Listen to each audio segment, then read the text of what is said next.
ಸತ್ಯಂ ಶಿವಂ ಸುಂದರಂ. ಭಾರತ ವರ್ಷದ ಈ ಪುಣ್ಯ ಭೂಮಿಯಲ್ಲಿ, ಅದರಲ್ಲೂ ವಿಶೇಷವಾಗಿ ಸಾಂಸ್ಕೃತಿಕ ಪರಂಪರೆಯ ನಾಡಾದ ಕರುನಾಡಿನಲ್ಲಿ ಅಷ್ಟೇ ಅಲ್ಲದೆ ಪಂಡಿತ ಪುಟ್ಟರಾಜ ಗವಾಯಿಗಳು, ಪಂಡಿತ ಭೀಮಸೇನ ಜೋಶಿಯವರಂತಹ ಮಹಾನ್ ಚೇತನಗಳ ಕರ್ಮಭೂಮಿಯಾದ ಗದಗದಲ್ಲಿ ನಾವೆಲ್ಲರೂ ನೆಲೆಸಿದ್ದು ನಮ್ಮ ಭಾಗ್ಯವೇ ಸರಿ. ಕಲೆ ಮತ್ತು ಸಂಸ್ಕೃತಿಯ ತವರೂರಾದ ಈ ನಮ್ಮ ನಾಡು ಜೀವನಕ್ಕೆ ಒಂದು ಅರ್ಥಪೂರ್ಣವಾದ ದಾರಿಯನ್ನು ತೋರಿಸಿಕೊಟ್ಟಿದೆ. ಇಂತಹ ಶ್ರೀಮಂತ ಪರಂಪರೆಯನ್ನು ಪೋಷಿಸುವ ಉದ್ದೇಶದಿಂದಲೇ ಕಳೆದ 1 ವರ್ಷದಿಂದ ಪ್ರತಿ ತಿಂಗಳ ಕೊನೆಯ ಭಾನುವಾರದಂದು ವಿವಿಧ ಕಲಾ ಪ್ರಕಾರಗಳನ್ನು ನಿಮ್ಮ ಮುಂದೆ ಪ್ರಸ್ತುತಪಡಿಸುತ್ತಾ ಬಂದಿದೆ ನಮ್ಮ ಸಾಹಿತ್ಯ ಕಲಾ ವೇದಿಕೆ. ಇಂದು ನಮ್ಮ ಪಾಲಿಗೆ ವಿಶೇಷವಾದ ದಿನ. ಸಾಹಿತ್ಯ ಕಲಾ ವೇದಿಕೆಯ ಪ್ರಥಮ ವಾರ್ಷಿಕೋತ್ಸವದ ಸಂಭ್ರಮ. ಈ ಶುಭ ಸಂದರ್ಭದಲ್ಲಿ ಮರ್ಯಾದಾ ಪುರುಷೋತ್ತಮ ಶ್ರೀರಾಮಚಂದ್ರನ ಜೀವನದ ಜ್ಞಾನ, ಧೈರ್ಯ ಮತ್ತು ದಿವ್ಯತೆಯನ್ನು ಪ್ರತಿಬಿಂಬಿಸುವಂತಹ ವಿಶೇಷ ಕಾರ್ಯಕ್ರಮವನ್ನು ನಾವು ಹಮ್ಮಿಕೊಂಡಿದ್ದೇವೆ. ಕಳೆದ 11 ತಿಂಗಳುಗಳಲ್ಲಿ ನಾವು 11 ವಿಶಿಷ್ಟ ಕಾರ್ಯಕ್ರಮಗಳನ್ನು ಯಶಸ್ವಿಯಾಗಿ ಆಯೋಜಿಸಿದ್ದೇವೆ.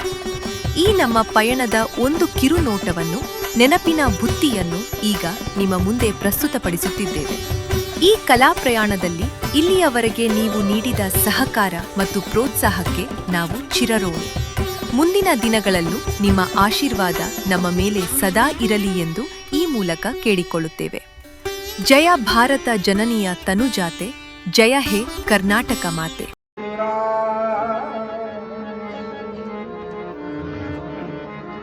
ಶಿರಿ ಮಗದ ಅಲ್ರಿ, ಸಾಕ್ಷಾತ್ ಲಕ್ಷ್ಮಿ ಅವಳ ಗಂಡ ಅಂದ್ಮೇಲೆ ಅವನ ರೂಪ ಎಂತ ಹತ್ತಿರ್ಬೇಕು. ಕಿರು ಬ್ಯಾಮಾರ ಅಲ್ಲಲ್ಲಿ ಬೆಳವಣಿಗೆಗಳಿದ್ವು. ತೇಜಿಯ ಗುರಪುಟದ ಕೆಂದು ಸೋಂಕಿದ. ಇಲ್ಲಿ ಮೆಕ್ಯಾನಿಕಲ್ ಇಂಜಿನಿಯರಿಂಗಿಗೂ ದಾಸ ಸಾಹಿತ್ಯದೊಳಗೂ ಇರತಕ್ಕಂಥ ಹೋಲಿಕೆಗಳನ್ನ ಜಗನ್ನಾಥದಾಸರು ಸೂಕ್ಷ್ಮವಾದಂತಹ ದೃಷ್ಟಿಕೋನ ಹೇಳ್ತಾರೆ. ಏನು ಅಂತಂದ್ರೆ, ಕಾದ ಕಬ್ಬಿಣವನ್ನ ಅವರು ಮನುಷ್ಯನ ದೇಹಕ್ಕೆ ಹೋಲಿಸಿ, ಏನಿಲ್ಲ ನಾನು ನೀನು ಆನಂತಿಂತೆ ಭಿನ್ನದ ಈ ಭಿನ್ನವನ್ನ ಸೇರಿಕೊಂಡು ಅಲ್ಲಿಗೆ ಹೋಗ್ಬೇಕು. ನಾವು ನಾವು ಕಾಯ್ಲಿಕತ್ತ, ನಾವು ಒಂದು ಉದ್ದೇಶದ ಅವನಿಗೆ ನಮ್ಮನ್ನು ಹುಟ್ಟಿಸಿದ್ದು ಸುಮ್ಮನೆ ಅಲ್ರಿ. ದೇವರು ಹುಟ್ಟಿಸಿದ್ದು ಸುಮ್ಮನೆ ಹುಟ್ಟಿಲ್ಲ.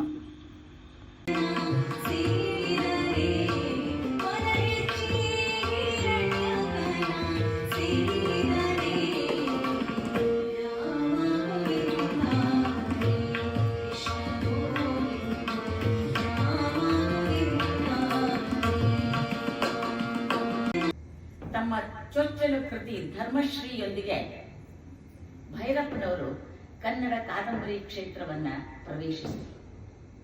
ಸಾಮಾನ್ಯವಾಗಿ ನಾನು ದೊಡ್ಡ ಬರಹಗಾರ ಆಗಬೇಕು, ಕಾದಂಬರಿಗಳನ್ನ ಬರಿಬೇಕು ಅಂತೆಲ್ಲ ವಿಚಾರ ಮಾಡಿ ಅದರ ದಿಕ್ಕಿನೊಳಗ ಅಧ್ಯಯನ ಮಾಡಿ ತಮ್ಮನ್ನ ತಾವು ತಯಾರು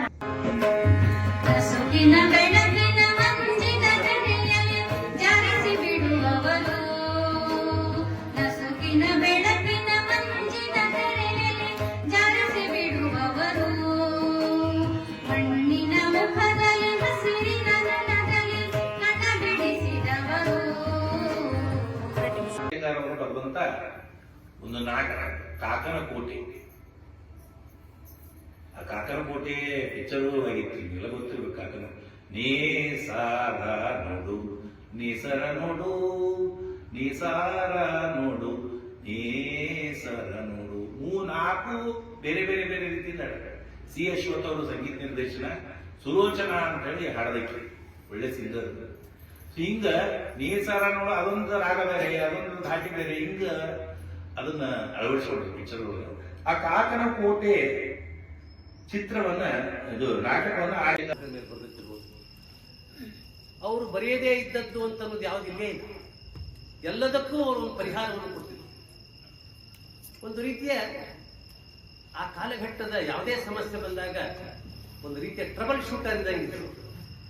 ಯಾವುದೇ ಸಮಸ್ಯೆ ಇರಲಿ ಅದು ಸೌಹಾರ್ದಯುತವಾಗಿ ಅದಕ್ಕಿಂತ ನಮ್ಮ ಅವರಲ್ಲಿ ಇರ್ತಕ್ಕಂಥ ದೊಡ್ಡ ಗುಣವನ್ನು ಇವತ್ತಾದ್ರೂ ನಾನು ಗೌರವಿಸ್ತೀನಿ. ಏನು ಅಂತಂದ್ರೆ ನಿರಪೇಕ್ಷವಾದಿ. ಎಂದೂ ಯಾರಿಂದ ಏನೇ ಕೇಳಿಲ್ರಿ.